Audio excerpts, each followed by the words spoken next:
નમસ્કાર દર્શક મિત્રો, એસડી ન્યૂઝ ગુજરાતી ચેનલ પર આપનું સ્વાગત છે અને હું આપની સાથે વૈશાલી પુવારુ કરીશું નજર આજના સમાચારો પર। ડાંગ સમગ્ર આદિવાસી સમાજ વિરુદ્ધ કરવામાં આવેલી નિમ્ન કક્ષાની ટિપ્પણીથી ડાંગ જિલ્લામાં ભારે રોષ જોવા મળી રહ્યો છે। પત્રકાર દ્વારા કોંગ્રેસના વિરોધ પક્ષના નેતા તુષાર ચૌધરી અને સમગ્ર આદિવાસી સમાજ વિરુદ્ધ ટિપ્પણી કરતા કોંગ્રેસ દ્વારા પુતળા દહન કરવામાં આવ્યું।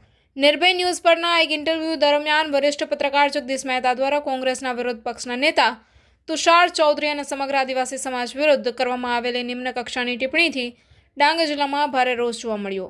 આ મામલે ડાંગ જિલ્લા યુથ કોંગ્રેસના પ્રમુખ તુષાર કામડીએ વઘઈના મામલતદારને આવેદનપત્ર પાઠવીને જગદીશ મહેતા સામે કડકમાં કડક કાર્યવાહી કરવાની માંગ કરી અને ડાંગ જિલ્લામાં કોંગ્રેસના આગેવાનો દ્વારા ફુવારા સર્કલ પાસે જગદીશ મહેતા હાય હાયના નારા કરવામાં આવ્યા અને પુતળા દહન કરી વિરોધ પ્રદર્શન નોંધવામાં આવ્યું હતું। નિવેદન બદલ તાત્કાલિક માફીની માંગણી કરી છે અને જણાવ્યું છે કે જો કાર્યવાહી નહીં થાય તો આગામી સમયમાં ઉગ્ર આંદોલન પણ કરવામાં આવશે। Reporter Sushil Pawar, SD news Gujarati, Dang.